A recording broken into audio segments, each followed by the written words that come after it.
Ada sebahagian orang, dia marah kat saya, dia kata, tengok ni, Dr. Rora ni. Dia orang panggil saya Rora sekarang ni. Kan? Glamour kan? Dia bukan nak ambil pendapat majoriti. Majoriti dah kata kena qada. Pasal apa yang nak pergi tak ambil pandangan majoriti? Tuan-tuan, dalam pengajian fiqh, betul lah. Biasanya majoriti ni pandangan dia ada kekuatan lah. Tapi tak selama-lamanya betul. Saya selalu tanya, siapa mazhab Syafi'i kat sini? Tak berani nak angkat, Ustaz, nanti kena tanya. Mazhab Syafi'i, siapa yang berpegang dengan mazhab Syafi'i, ada pandangan Imam Syafi'i yang tidak bersama dengan majoriti. Tapi itu siapa tuan-tuan pegang? Dia kata, sebab ustaz saya ajar macam tu.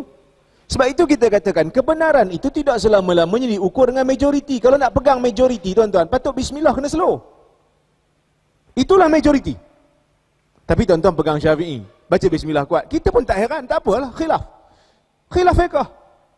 Orang baca bismillah kuat ke, baca bismillah slow ke, tak apa. Kita ikut belakang dia. Sebab kita bukan imam. Nanti bila lantik aku jadi imam, aku buat mazhab yang aku pilih. Korang jadi makmum, jangan bising-bising lah. Kerana masa korang jadi imam, aku tak bising. So, kita bila nak berbahas dalam isu fiqh, kita kena bawa dalil. Maka sebab itu saya katakan, hukum qada salat, ulama' berbeza pendapat. Majoriti ulama' mengatakan perlu untuk qada. Kerana mereka menggunakan qiyas. Kerana ada hadis daripada Nabi SAW, jelaslah masalah ni. Nabi kata, man nama 'anis salah aw nasiha falyusalliha idza dzakaraha. Sesiapa yang tertidur sehingga terlepas waktu, dia tak sedar sehingga waktu tu keluar, dia tidur, aw nasiha, ataupun terlupa waktu solat. Masuk waktu zuhur dia sibuk sangat, terlupa sampai masuk asar, aku tak solat lagi. Falyusalliha idza dzakaraha, maka hendaklah dia qada salat tu apabila dia ingat. Itulah waktunya. Maka majoriti ulama' dia kata, kalaulah lupa dan tidur ni yang tak berdosa pun Nabi suruh ganti, apatah lagi yang tinggal sengaja. Yang berdosa lagilah kena ganti. Dia guna qiyasul aula, qiyas yang lebih utama. Maknanya kalau yang ringan pun kena qada, yang berat lagi lah kena qada. Okey. Boleh faham Sebahagian ulama, pandangan ni adalah pandangan yang dipilih oleh Ibn Taymiyah. Walaupun dipilih oleh Ibn Taymiyah, tak bermakna dia tidak ada asal dalam zaman salaf. Tengok ni, Ibn Rajab, Ibn Hazmin, Al-Hasanul Basri dan Al-Humaidi. Ini semua adalah selain pada Ibn Taymiyah. Mereka ni, Ibn Hazmin, mereka ada mazhab sendiri. Al-Hasanul Basri, siapa berani kata Hasan Basri sesat? Al-Humaidi tok guru kepada Al-Imamul Bukhari. Walaupun nama dia tak glamour lah di sisi masyarakat Melayu, tapi mereka adalah alim. Mereka ada pandangan fiqh mereka sendiri. Mereka mengatakan orang yang tinggal salat dengan sengaja tidak wajib qada, hanya wajib taubat. Kenapa? Kerana mereka berpandangan qada ni satu benda yang mesti datang dengan dalil yang jelas. Selagi mana tidak ada dalil mengatakan kena qada, maka tak perlu qada.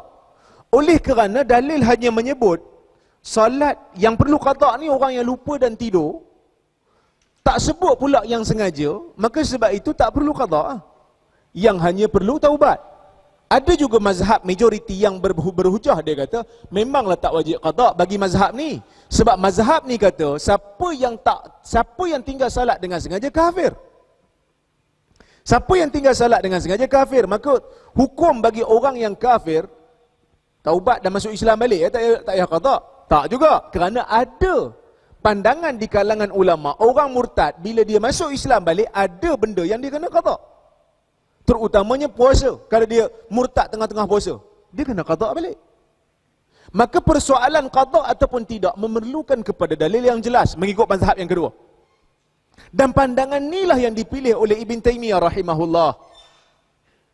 Kalau tuan-tuan tanya pendapat saya dan pendapat penulis Syekh Abdul Aziz bin Marzuq At-Tarifi, dia mengatakan pandangan yang kuat dari sudut kekuatan hujahnya ialah pandangan yang kata tidak perlu qada. Kenapa?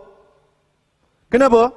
Kerana ada di sana beberapa isyarat yang menunjukkan Nabi tidak suruh qada salat bagi orang yang tinggal dengan sengaja. Walaupun tak ada dalil yang jelas, tapi ada dalil yang memberikan isyarat. Apa dia? Tuan-tuan biasa dengar orang yang solat depan Nabi dengan solat yang tak betul, Nabi suruh ulang balik. Nabi kata irji' fasalli fa innaka lam tusalli. Nabi tengok dia solat tak betul, tak ada tamakninah, rukun tak jaga. Nabi kata pergi balik, solat balik, kerana engkau tak solat.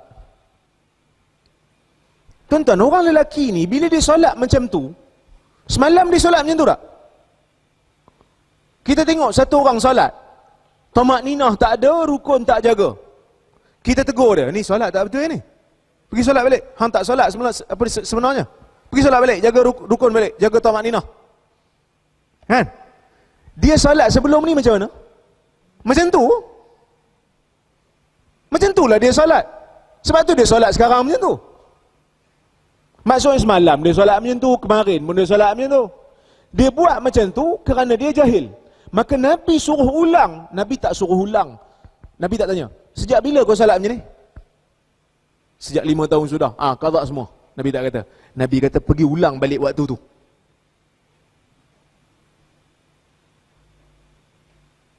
Maka sebab itu, orang yang dia solat tak betul ini, solat tak sah. Nabi kata fa innaka lam tusalli, kamu tak solat sebenarnya. Solat tak sah, patutnya kena qada ke tak? Patutnya kena qada. Tapi Nabi tak suruh dia qada, melainkan Nabi suruh dia ulang solat yang waktunya masih berbaki. Maka sebab itu saya katakan, dari sudut kekuatan dalil, pandangan yang kata tidak perlu qada ini lebih tepat dengan apa yang dikehendaki oleh dalil. Tapi Ustaz, saya nak mazhab majoriti juga. Tak apalah. Kerana benda ni khilaf pun. Cuma saya tak nak, bila tuan-tuan, kita bila pegang satu pandangan dalam fiqh, kita kena konsisten. Kena konsisten, jangan main tukar-tukar bila kena tang kita. Bila kena tang orang, tak boleh tukar. Kita tak apa. Yang ni kita tak mau. Macam mana? Dia kata, Ustaz mengajar taharah mazhab Syafi'i kata, bila tangan kena simen, betul-betul kena tang anggota wuduk dekat lengan, contohnya bersimen, berbalut, luka apa. Jadi mazhab Syafi'i kata, bila nak letak balut ni, mesti ada wuduk dulu.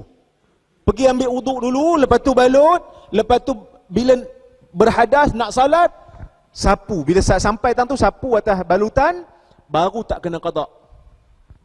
Tapi kalau masa letak simen tu, masa letak balutan tu bukan berada di atas wuduk, maksudnya kita berhadas, ialah tangan patah, mana nak ingat pergi ambil wuduk dulu. Tangan tengah patah, apa, terjuntai-juntai dah, sekejap doktor pergi ambil wuduk dulu. Doktor pun pening, kan? Kadang-kadang tak ingat. Maka dia kena qada. Katalah tangan dia patah 5 bulan. 5 bulan tangan, bersimen tangan. 5 bulan.